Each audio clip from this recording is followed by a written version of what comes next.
The NHL is about to name their first batch of All-Stars for this year's All-Star game, and on today's show, we'll debate who should be the Nashville Predators selection for this year's game. Plus, as the Preds get ready to take on the Flames tonight, will we see Cody Glass back in the lineup, and how concerned are we with the season he's had so far? We'll dive into that today on the Locked On Predators podcast. You're Locked On Predators, your daily podcast on the Nashville Predators. Part of the Locked On Podcast Network, your team every day.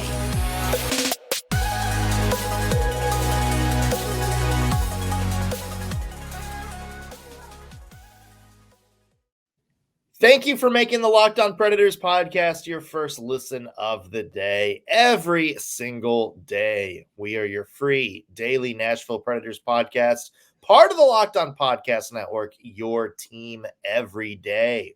As always, want to start out with a special hello to our loyal Locked On Pred heads out there, the everydayers who tune into every single show. We love you guys, and we appreciate the support you give us week in and week out. I'm Nick Morgan. I'm a writer at Penalty Box Radio, and I have a partner in crime. You do. I'm Ann Kimmel. I'm a writer at The Hockey News.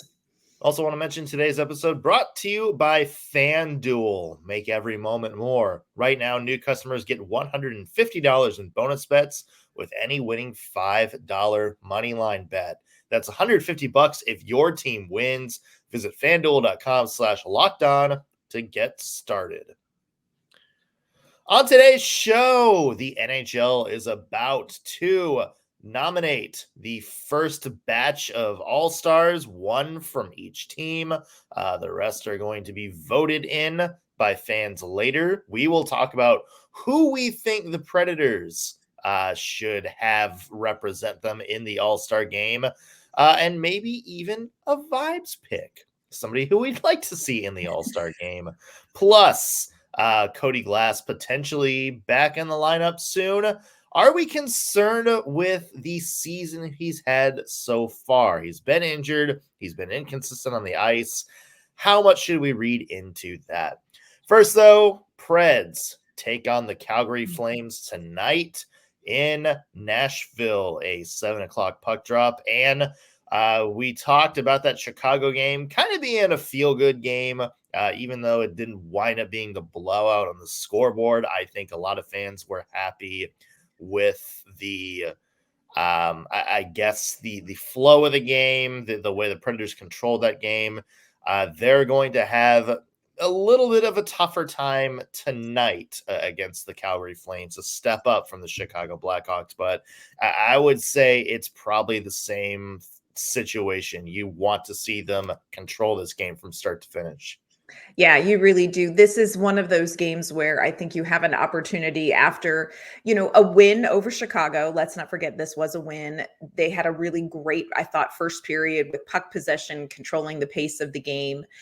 Didn't get the results on the scoreboard. And, we've talked about how Andrew Brunette maybe felt like the push didn't match what the scoreboard said in the Chicago game in the second and kind of part of the third period. So this is kind of an opportunity for the Nashville Predators to try to do that first period for 60 minutes. And it's something, you and I have talked about this. It's something that we haven't maybe seen recently, is a 60-minute game from the Predators with them really controlling the game. Obviously, in 60 minutes, there's going to be ebb and flow, in a game. But I don't know that we've seen the Predators control a game like they did that first period against Chicago. And maybe tonight they can try to do it against Calgary. But again, Calgary is not Chicago. This is, a team that, their record maybe is not that great. I think they're 16-2, so 5.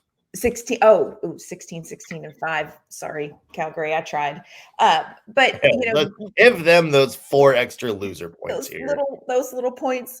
But it's a team where I think if Nashville comes out and plays their best game, they could be successful here against Calgary. Not to say that Calgary doesn't have some weapons of their own that the Predators need to be mindful of, but we're all waiting to see that 60-minute game from the Nashville Predators, and it's been a while. So maybe tonight is the night, but it's going to be a tougher challenge than it was to try to do that against Chicago. Yeah. You had a few things working for you in the Chicago game. Chicago's penalty kill wasn't good. Predators scored 2 Right. power play goals. Calgary, that's their strong suit, has Yes. been the penalty kill, 5th in the NHL right now. You also had, although Soderblom wound up looking pretty good, but He did. Jacob Markstrom getting a little bit better as the year has gone on. Calgary has gone from one of the NHL's worst defensive teams to now 17th. So that's been a big jump for them. So that's going to be another tough test. It might be one of those things where you really have to kind of keep shooting the puck on net in order to get some goals. Yeah. And what would you say is a big key for the Nashville Predators tonight?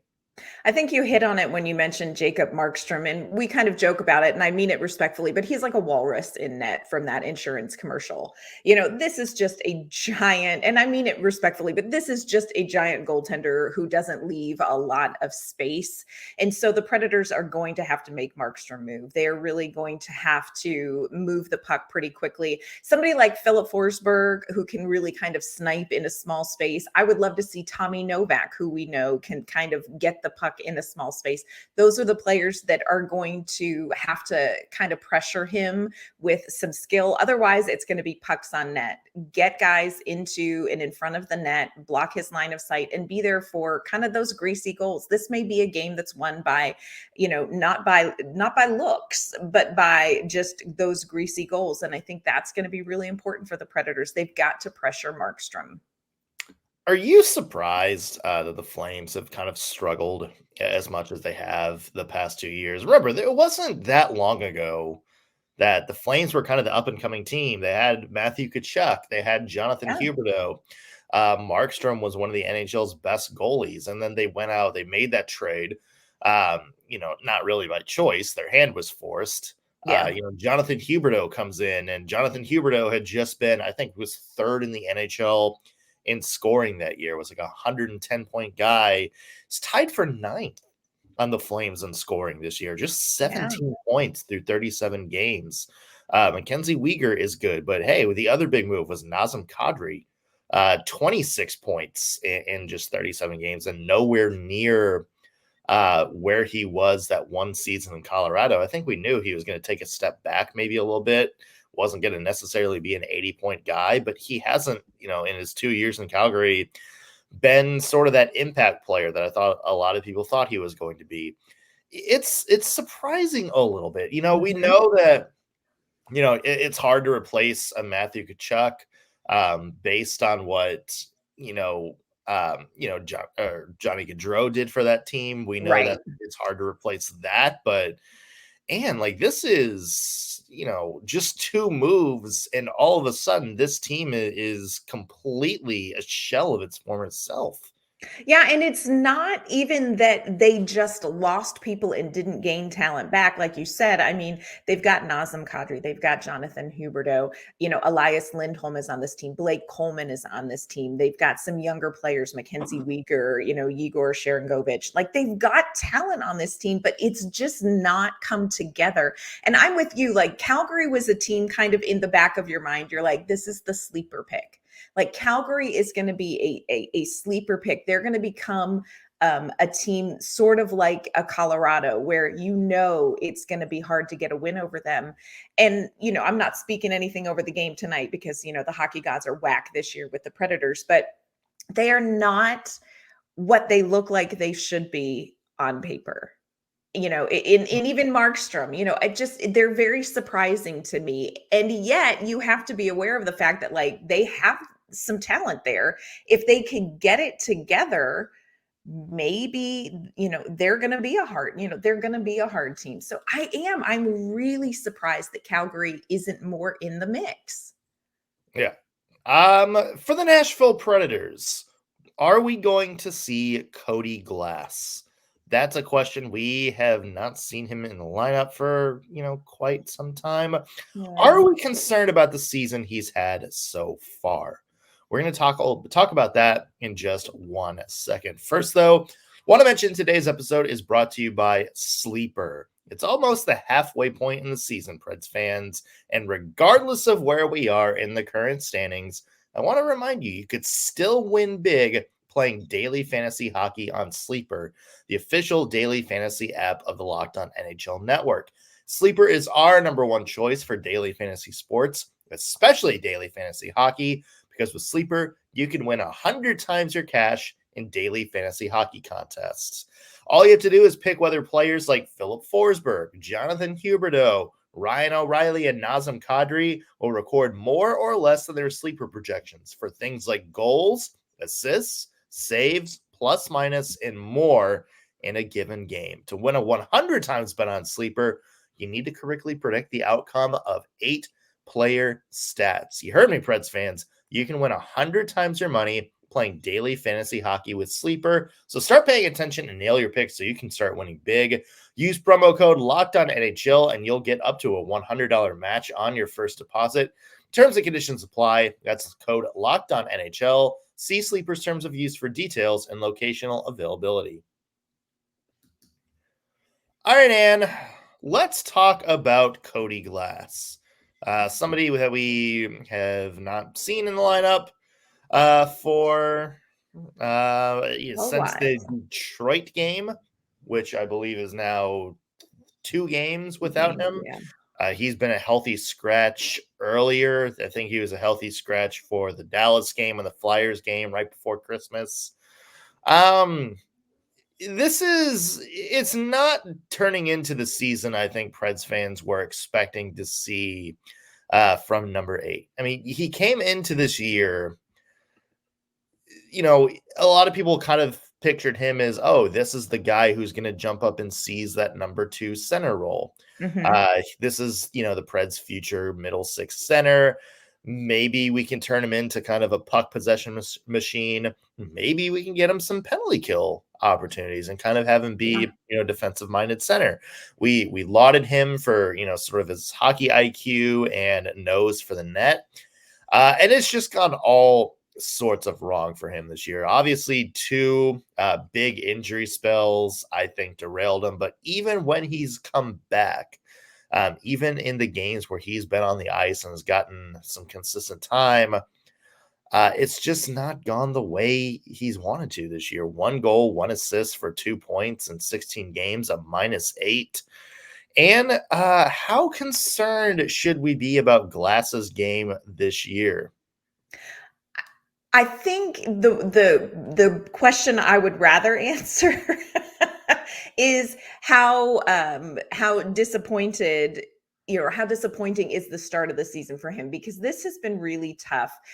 And I think because he's missed so much time with injury, and they're 2 very different injuries. He had a knee injury that, fortunately was not as significant as the one that he had when he was with Vegas, but was still pretty serious. And then upper body injury, I would go ahead and speculate that it was pretty significant as well, just, from the amount of time he missed and that kind of thing. So this has been a tough season. And I think it's really hard to get going when your injuries happen so quickly. Like, he really was injured, right out of the gate. He was injured in the Rangers game, which I think was the 2nd or 3rd game of the season, and missed a chunk of time and came back for 2 or 3 games and then was re-injured again against Colorado.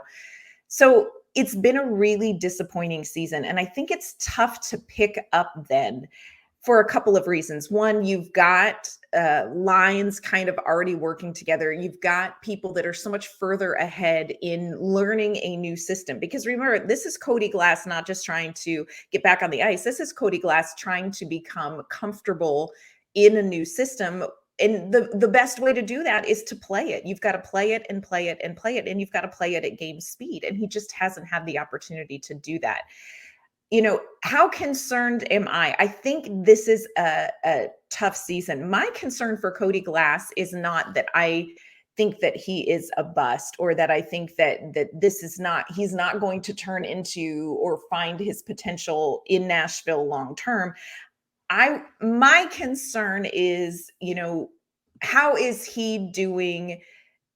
More just, what is the mental side of his game like at this point? Do you know what I'm saying? Because you talk Right. about like he's a big boy. Cody Glass is a big boy. You know, he is somebody who you think you want to see him playing a really physical game. You want to see him in front of the net. You want to see him fighting for that space. When you've been injured twice significantly, you know, kind of how does that affect him when he plays the game? And also just you know, he's been very open about the challenge of missing so much time and getting back on the ice. So for me, I don't think that this speaks anything over his potential. I think it delays an opportunity to see it. And I think it's really hard to catch, you know, as Barry Trotz said last year, a moving train, because so many players have got more comfortable with this system than Cody Glass.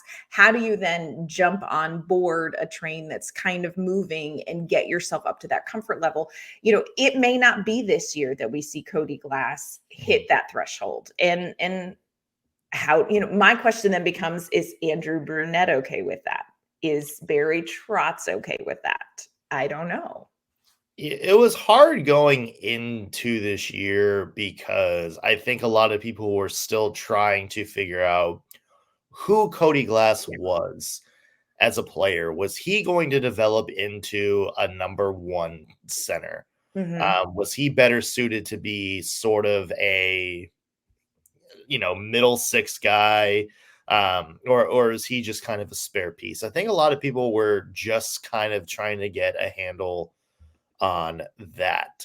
And I think why a lot of people are disappointed is because we really haven't gotten an answer to that question this year. Yeah, Right. he's been injured twice, but he's also at points kind of looked out of place in the way that Andrew Brunette wants to play. And I think that is a big concern because, you know, we mentioned a lot of the speed with Burnett's system. We mentioned, you know, sort of a quicker decision.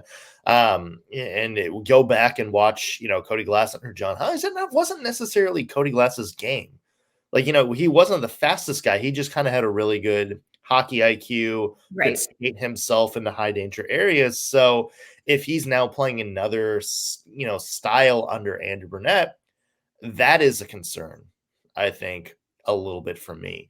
I think for the rest of the season, it's going to be tough because he's now in healthy scratch territory, and you have a lot of guys, I guess, kind of ahead of him in the lineup, playing a little bit more consistently. He'll wind up getting another chance, and might be tonight against Calgary. We'll see. Yeah. But, you know, if I'm him, I wouldn't hate him kind of just using his instincts from last year, which is, okay, well, if you're not going to be the skater on the ice and maintain puck possession guy, use your physicality a little bit. Play like Philip Forsberg does a little bit and, you know, kind of, you know, make your home behind the net, you know, win some of those puck battles, you know, try to make plays, you know, kind of in the Gretzky's office area or in the slot. Use your hockey IQ just to, you know, skate to the front of the net. Look for open space, just kind of make your way there. And if you're doing that, then I think you're going to see Cody Glass, you know, maybe he's not a perfect fit in what Brunette wants to do, but he's doing something to kind of influence the game, and he's doing himself to make himself a dangerous player. It feels like he's gotten away from that a little bit this year. So if you're back on the ice and you're seeing him maybe make some of those plays where he's just putting himself in a dangerous spot, then I think the concern will be lifted a little bit because you're like, okay, at least he is, you know, turning himself into a, you know, dangerous player. He's doing something. Yeah. And I think that's one of the benefits of Cody Glass is that he really has a skill set that's very broad in the sense that he could be the playmaker, Tommy Novak-ish. You know what I'm saying? Like he really has that high hockey IQ. He has great instincts on the ice. So he has that ability, but he also has that physicality. Like he is that deceptively strong, like Philip Forsberg is. You don't look at Philip Forsberg and think, wow, that guy is going to be a really physically strong player. Cody Glass is the same way. And I agree with you. Like if you don't get an opportunity to really get comfortable with that high hockey IQ style of play, I agree with you. Go out there and be that physical presence because Cody Glass has that in his wheelhouse as well. And I think that's the thing that he has going for him is his his hockey abilities are broad. So if he can get comfortable one way or the other, it's going to benefit him, and it is going to benefit the team. Yeah, absolutely. Preds take on the Calgary Flames tonight, 7:00 puck drop. We'll have a full recap of that on tomorrow's show. But first, today is also the day that the NHL is going to put out some all-star picks, at least according to reports. They're going to pick one player from each team. Who will be the Preds all-star pick? Who deserves it? And who would be a vibes pick you would like to see? We'll talk about that in just 1 second. First, want to let you know this episode's brought to you by FanDuel. The NFL's regular season is wrapping up, much to a lot of people's relief here in Tennessee. But there is still time to get in on the action with FanDuel. They are America's #1 sportsbook. Right now, new customers get $150 in bonus bets guaranteed when you place a $5 bet. That's $150 in bonus bets, win or lose. And the FanDuel app is super easy to use. There's so many different ways for you to get involved in bet. Like you can do a live same game parlay. You can find bets in their new Explore tab. You can also make a parlay in their Parlay Hub. It's the best way to find popular parlays and much, much more. So check it out. Visit FanDuel.com/lockedon and make your first bet a layup. FanDuel, official partner of the NFL. All right, Ann, according to reports, the NHL is going to release all-star picks for this year's all-star game. They're going to start by releasing one player from each team. The remaining spots are going to be voted in by the fans, which means we're going to figure out soon which Predator is going to be an all-star. Come on. You could go a couple of different ways on this, Ann. Because it's, you're filling out a roster for, the entire Central Division. So let's start with this. Maybe who do you think is most deserving and who do you think is going to actually be the pick? Do you think there's going to be a discrepancy between the two? Yeah. What's interesting is I think, I think we're going to see Philip Forsberg get the pick. And I would say that I think Philip Forsberg is probably the most deserving, but you do have to factor in the fact that there are, only so many forward slots, my friends, and only so many spots for defensemen. As much as I hate to say it, I don't think UC Saros is in the running, when it comes to goaltending. Just statistically, he's had kind of an up and down year. Do I think he's one of the best in the league? I do, but it's about numbers, people. So I do think Philip Forsberg deserves it. I suspect he will get it. And here's kind of why. I'm not sure that there's enough of a standout defenseman that the NHL can say definitely. Not that Roman Josi isn't all that in a bag of chips, because we all know that he is all that in a bag of chips. But again, it comes down to statistics. And his numbers look very different this year because he's playing in a very different system under Andrew Brunette. So I suspect that it's going to be Philip Forsberg. That's kind of what I'm leaning the same logic to. I think it should be Forsberg. I think he's been the MVP of his team this year. I just wonder, it's like if they look at the Central and be like, okay, who's an all-star defenseman from other team? It's not Chicago because they're going to want Connor Bedard. Right. Maybe not Winnipeg because they're going to want, somebody else there. So I'm wondering if they're going to be like, okay, Roman Josi is the captain. He is the name recognition. So he's the all-star pick from the Predators. That's my only thing if the NHL kind of uses that logic. Yeah. How about Jeremy Lauzon, baby? Who leads the NHL in hits? Jeremy Lauzon. There's a statistic that'll get him picked to the All-Star game, my friends. Yeah. Sure. It's funny because it feels like whenever anybody talk about like how good a player is doing, it's like, oh, look how many hits they have. Like, they're leading the NHL in hits. And it's like, doesn't that mean they don't have the puck?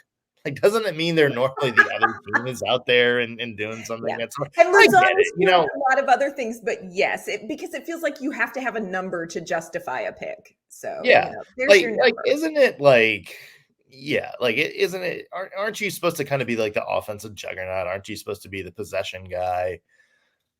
Yeah. Yeah, I don't know, but good for them. Here's an interesting question, and just based on vibes, Come on. like who's a player you would love to see in the All-Star game?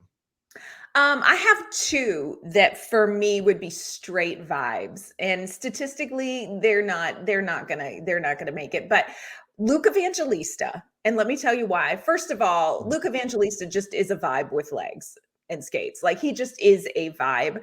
But also, this is a guy who is so hyper competitive. I would love to see him show up at the All Star game because he is going to go after every opportunity. Like this is somebody who's gonna like he would compete out of his mind. But the other one that straight vibes who I think deserves it is Michael McCarron. And I Yeah, know that people are going to be like, what? Michael McCarron is a vibe, y'all. He is a fun vibe. So everything is more fun with Michael McCarron. And I know that's probably is not a sentence many people have said before, and some may not agree with it, but Michael McCarron's a vibe. you heard it here, first, folks. And Kimmel believes Michael McCarron should be Predators All-Star pick. He's so fun. He is. No, he's definitely, a fun guy, and it would be cool to kind of see him get his flowers a little bit. Yeah. For me, and if I'm going to vibes pick, Colton Sissons Come on. is somebody that I would Yes. love to see get some kudos around the NHL. He His deserves career it. high in goals is 15, and he's got 11 this year, which means Yeah. he's very likely to shatter that mark. His career high is 30 points. He's got 20 this year. Yeah. So there's a good chance he tops that mark as well. But just the importance of what he's been for the Predators this year. He's the stability guy. He's the guy that's been here for multiple eras and has kind of stepped up and been a key cog in all of the eras. Like he was the first line center in the Stanley Cup finals. Yeah. Yep. Yeah. And in the Peter Laviolette system, then he, John Hines comes in and he kind of becomes like the middle six anchor, the herd line champion, the defensive juggernaut. Then comes to Andrew Brunette, and we're like, okay, is Colton Sissons just going to kind of be another guy? But he's wound up becoming, sort of a key contributor too. Has found his way onto, the net front guy on the power play, the first power play unit. And it's just, I love what he's done over the years. I love the way he adjusts and sort of embraces change and is willing to, when a new coach comes in, when somebody wants to play a different style, is able to look kind of at himself and his own game first and be like, okay, what can I do to kind of help this? And I love that. And I love that he is the ultimate team guy. And I would love to see him get some kudos with an all-star appearance. If that's the vibes pick, that's my vibes pick. Yeah, no, I think if you're talking merit, he is such a great pick. He is such an all-around great player. He's a little bit like the Samwise Gamgee of the Nashville Predators. Like not a main character, but nothing could really happen without Colton Sissons. So yeah, I agree with you. Ryan O'Reilly is another one that I think you could make a good argument for, just in the sense that he kind of does everything. He's on the power play, he's in the penalty kill,